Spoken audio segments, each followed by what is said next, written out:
Welcome back to my channel. ಹೊಸದಾಗಿ channel ನೋಡ್ತಾ ಇದ್ದರೆ ಸಬ್ಸ್ಕ್ರೈಬ್ ಮಾಡಿಕೊಂಡು ಸಪೋರ್ಟ್ ಮಾಡಿ. ವಾರಾಹಿ ದೇವಿಯ ಆಶೀರ್ವಾದ ಎಲ್ಲರ ಮೇಲೂ ಇರಲಿ ಅಂತ ವಿಡಿಯೋ ಪ್ರಾರಂಭ ಮಾಡ್ತಾ ಇದ್ದೀನಿ.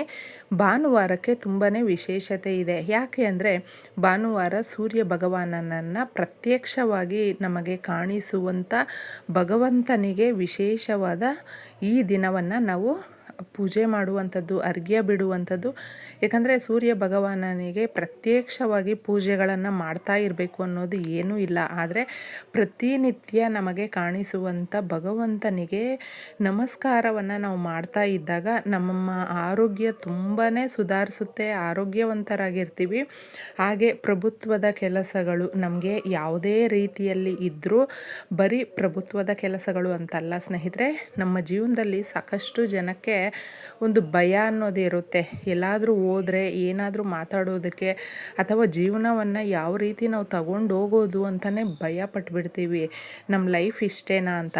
ನಮಗೆ ಎಲ್ಲವನ್ನು ಸುಧಾರಿಸಿ ಧೈರ್ಯವನ್ನು ಕೊಡುವಂಥ ಈ ಒಂದು ಸೂರ್ಯ ಭಗವಾನನಿಗೆ ನಾವು ಪ್ರತಿನಿತ್ಯ ನಮಸ್ಕಾರ ಮಾಡ್ತಾ ಇದ್ದಾಗ ಬಹಳಾನೇ ಚೆನ್ನಾಗಿರುತ್ತೆ. ಮನೆಯಲ್ಲಿ ಚಿಕ್ಕ ಮಕ್ಕಳಿಂದ ದೊಡ್ಡೋರ ತನಕ, ಮೊದಲು ದೊಡ್ಡೋರು ಹಿರಿಯರು ಏನಾದರೂ ಸೂರ್ಯ ಭಗವಾನನಿಗೆ ನಮಸ್ಕಾರ ಮಾಡಿ ಅರ್ಘ್ಯವನ್ನು ಬಿಟ್ಟು ಅದನ್ನು ಫಾಲೋ ಮಾಡ್ಕೊಳ್ತಾ ಬಂದಾಗ ಅದನ್ನು ನೋಡಿ ಮಕ್ಕಳು ಕೂಡ ಕಲಿತಾರೆ. ಇದನ್ನು ಸೂರ್ಯ ನಮಸ್ಕಾರ ಪ್ರತಿದಿನ ಮಾಡುವಂಥದ್ದು ತುಂಬ ಚೆನ್ನಾಗಿರುತ್ತೆ. ಎಷ್ಟೆಲ್ಲ ನಮಗೆ ಸಮಸ್ಯೆಗಳಿರುತ್ತೆ ನೋಡಿ, ಅದನ್ನು ನಾವು ಆರಾಮಾಗಿ ಸುಧಾರಿಸಬಹುದು. ಈ ಥರ ಈಸಿಯಾಗಿರುವಂಥದ್ದನ್ನು ಫಾಲೋ ಮಾಡಬೇಕು ನಾವು ಮುಖ್ಯವಾಗಿ. ಅದರಿಂದ ನಮಗೆ ಆರೋಗ್ಯ ಕೂಡ ಸುಧಾರಿಸುತ್ತೆ. ಡಿ ವಿಟಮಿನ್ ನಮಗೆ ಯಥೇಚ್ಛವಾಗಿ ಸಿಗೋದ್ರಿಂದ ಆರೋಗ್ಯವಂತರಾಗಿ ಕೂಡ ಇರ್ತೀವಿ, ಚುರುಕಾಗಿ ಇರ್ತೀವಿ, ಧೈರ್ಯವಂತರಾಗಿರ್ತೀವಿ. ನಮ್ಮ ಲೈಫಲ್ಲಿ ಯಾವುದೇ ರೀತಿಯಾದಂಥ ಸಮಸ್ಯೆಗಳು ಬಂದರೂ ಕೂಡ ನಾವು ಭಯ ಪಡೋದಿಲ್ಲ. ಅದಕ್ಕೆ ತಕ್ಕನಾದಂಥ ಉತ್ತರವನ್ನು ಹುಡ್ಕೊಂಡಿರ್ತೀವಿ. ಆ ಥರ ನಾವು ಸೂರ್ಯ ಭಗವಾನನಿಗೆ ನಮಸ್ಕಾರ ಮಾಡೋದ್ರಿಂದ ನಮಗಿಷ್ಟೆಲ್ಲ ಲಾಭಗಳಿದೆ. ಫಾಲೋ ಮಾಡಿ ನೋಡಿ. ಇನ್ನು ಮುಖ್ಯವಾಗಿ ಭಾನುವಾರಕ್ಕೆ ಯಾಕೆ ಅಷ್ಟೊಂದು ವಿಶೇಷತೆ ಅಂದರೆ, ಒಂದು ಅಮಾವಾಸ್ಯೆಗೆ ಸಮನಾದಂಥ ದಿನ ಅಂತ ಹೇಳಿದ್ರೆ ಭಾನುವಾರ. ನಮ್ಮೆಲ್ರಿಗೂ ಕೂಡ ಯಾವುದೋ ಒಂದು ರೀತಿಯಲ್ಲಿ ಸಮಸ್ಯೆ ಅನ್ನೋದು ಕಾಡ್ತಾ ಇರುತ್ತೆ. ಎಲ್ರಿಗೂ ಒಂದೇ ಸಮಸ್ಯೆ ಅನ್ನೋದು ಇರೋದಿಲ್ಲ. ಆದರೆ ಒಬ್ಬೊಬ್ರಿಗೊಂದೊಂದು ರೀತಿಯಲ್ಲಿ, ಅದು ಚಿಕ್ಕದಾಗಿರಬಹುದು, ದೊಡ್ಡದಾಗಿರಬಹುದು, ಆ ಸಮಸ್ಯೆಗಳನ್ನು ಪರಿಹಾರ ಮಾಡಿಕೊಳ್ಳೋದಕ್ಕೆ ನಮಗೆ ತಂತ್ರ ಪರಿಹಾರಗಳನ್ನು ಏನಾದರೂ ನಾವು ಮಾಡಿಕೊಂಡಾಗ ಒಳ್ಳೆ ಫಾಸ್ಟಾಗಿ ರಿಸಲ್ಟನ್ನು ಕೊಡುವಂಥದ್ದು. ಇದನ್ನು ಮಾಡ್ಕೊಂಡು ನೋಡಿ, ತುಂಬಾ ಫಾಸ್ಟಾಗಿ ಇರುತ್ತೆ ಸ್ನೇಹಿತರೆ.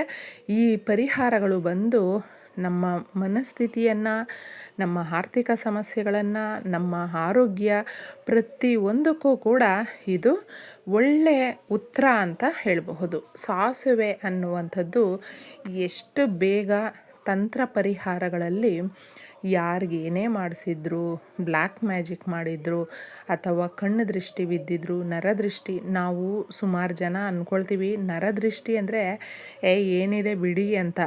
ನಮಗೆ ನಮ್ಮ ಜೀವನದಲ್ಲಿ ತುಂಬಾ ಕಷ್ಟಗಳು ಪಡೋದಕ್ಕೆ ನರದೃಷ್ಟಿನೇ ಕಾರಣ.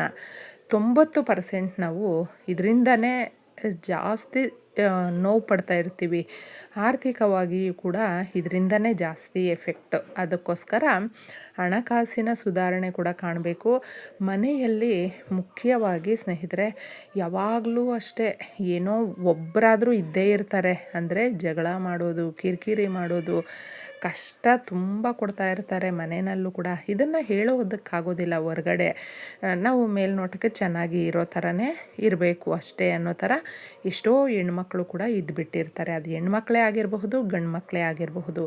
ಈ ರೀತಿ ನಿಮ್ಮ ಮನೆಯಲ್ಲಿ ಯಾವುದನ್ನು ಅರ್ಥ ಮಾಡ್ಕೊಳ್ದೆ ಎಲ್ಲದಕ್ಕೂ ಕೂಡ ನೋವು ಕೊಡ್ತಾಯಿದ್ರೆ, ಕಿರಿಕಿರಿ ಆಗ್ತಾಯಿದ್ರೆ, ದುಡ್ಡಿನ ಸಮಸ್ಯೆ ಮುಖ್ಯವಾಗಿ ಕಾಡ್ತಾಯಿದ್ರೆ, ಸಂಜೆ ತಾಮ್ರದ ಚೊಂಬಿಂದ ನೀರನ್ನು ತುಂಬಿಸ್ಕೊಂಡು ಅದಕ್ಕೆ ಸ್ವಲ್ಪ ಕಲ್ಲುಪ್ಪನ್ನು ಹಾಕಿ ಒಂದಷ್ಟು ಸಾಸಿವೆಯನ್ನು, ಒಂದು ಚಿಕ್ಕ ಸ್ಪೂನಷ್ಟು ಅಥವಾ ಒಂದು ಮೀಡಿಯಮ್ಮಾಗಿ ನಿಮ್ಮ ಕೈಯಲ್ಲೇ ತಗೊಂಡು ಕಪ್ಪು ಸಾಸಿವೆಯನ್ನು ಹಾಕಿ ಚೆನ್ನಾಗಿ ನೀವು ದೃಷ್ಟಿ ತಗೊಳ್ಳಿ. ಅಂದರೆ ನಿಮ್ಮ ತಲೆಯ ಸುತ್ತ 7 ಸಾರಿ ಸುತ್ತಕೊಂಡಿದ್ದೆ ನಮ್ಮ ಮನೆಯಲ್ಲಿ ಇರುವಂಥ ದೃಷ್ಟಿ ದೋಷಗಳು, ಆರ್ಥಿಕ ಸಮಸ್ಯೆಗಳು, ಇರುವಂಥ ಬಡತನ ದರಿದ್ರ ಪ್ರತಿಯೊಂದು ದೂರ ಆಗಲಿ.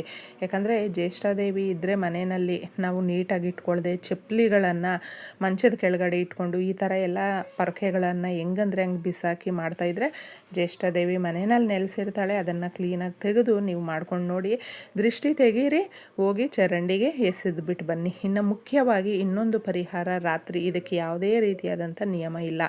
ಗಾಜಿನ ಲೋಟ ತಗೊಳ್ಳಿ, ಶುದ್ಧವಾದಂಥ ನೀರನ್ನು ಅದರಲ್ಲಿ ಹಾಕ್ಬಿಟ್ಟಿದೆ. ನಿಮ್ಮ ತೋರ್ಬೆರಳು ಹಾಗೂ ನಿಮ್ಮ ಹೆಬ್ಬೆರಳು ಇರುತ್ತಲ್ವ, ಅದರಲ್ಲಿ ಆ 2 ಬೆರಳಿನ ಸಹಾಯದಿಂದ ಒಂದು ಪಿಂಚಷ್ಟು ನೀವು ಸಾಸಿವೆಯನ್ನು ತಗೊಳ್ಬೇಕು. 3 ಸಾರಿ ತಗೊಳ್ಳಿ.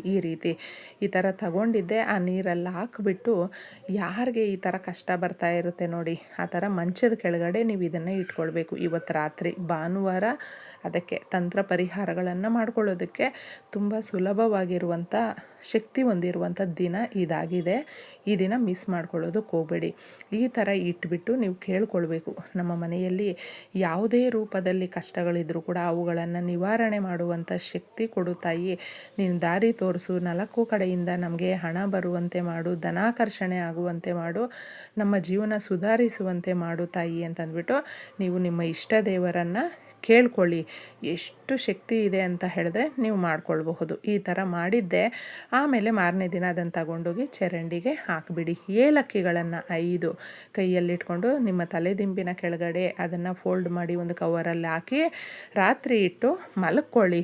ತದನಂತರ ಅದನ್ನು ನೀವು ಮಾರನೇ ದಿನ ಕೇಳಿದ್ದೆ ಎಲ್ಲ ರೀತಿಯಲ್ಲೂ ಕೂಡ ದುಡ್ಡು ಕಾಸು ಚೆನ್ನಾಗಿ ಬರಲಿ ಅಂತಂದ್ಬಿಟ್ಟು ಅದನ್ನು ನಿಮ್ಮ ವಾಲೆಟಲ್ಲಿ ಇಟ್ಕೊಳ್ಬೇಕು. ರಾತ್ರಿ ಕೇಳಿಕೊಂಡು ತಲೆದಿಂಬಿನ ಕೆಳಗೆ ಇಟ್ಟು ತದನಂತರ ಮಾರನೇ ದಿನ ತೆಗೆದು ನಿಮ್ಮ ವಾಲೆಟಲ್ಲಿ ಬ್ಯಾಗಲ್ಲಿ ಇಟ್ಕೊಳ್ಳಿ. ಈ ಥರ ಆದರೆ ತುಂಬ ಚೆನ್ನಾಗಿರುತ್ತೆ.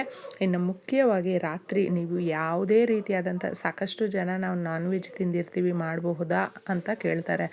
ಆರಾಮಾಗಿ ಈ ಪರಿಹಾರ ಮಾಡ್ಕೊಳ್ಬಹುದು. ಯಾವುದೇ ರೀತಿಯಾದಂಥ ತೊಂದರೆ ಇಲ್ಲ. ಕೈ ಕಾಲು ಮುಖ ತೊಳ್ಕೊಂಡು ಒಂದು ಪ್ಲೇಟಲ್ಲಿ ಕಲ್ಲುಪ್ಪನ್ನು ಹಾಕಿ, ಒಣಮೆಣಸನ್ನು ಸ್ವಲ್ಪ ಹಾಕಿ, 1-3 ಎಷ್ಟಾದರೂ ಹಾಕಬಹುದು, ಸ್ವಲ್ಪ ಸಾಸುವೆ ಹಾಗೂ ಅರಿಶಿನ ಕುಂಕುಮ ಇಷ್ಟನ್ನು ಹಾಕಿದಾಗ ದರಿದ್ರ ಲಕ್ಷ್ಮಿ ಯಾವುದೇ ಮೂಲೆಯಲ್ಲಿದ್ದರೂ ಕೂಡ ಹೊರಟೋಗ್ತಾಳೆ. ಆ ಜಾಗದಲ್ಲಿ ಒಂದು ಕ್ಷಣ ಕೂಡ ಇರೋದಿಲ್ಲ. ಯಾಕಂದರೆ ದರಿದ್ರ ಲಕ್ಷ್ಮಿಯನ್ನು ಓಡಿಸುವಂಥ ವಸ್ತುಗಳು ಇದಾಗಿದೆ. ಇದನ್ನು ನೀವು ನಿಮ್ಮ ಸ್ಟವ್ ಕೆಳಗಡೆ ಅಥವಾ ಸ್ಟವ್ ಮೇಲೆ ಇಡಬಹುದು, ಆದರೆ ನೀಟಾಗಿ ಇರಬೇಕು.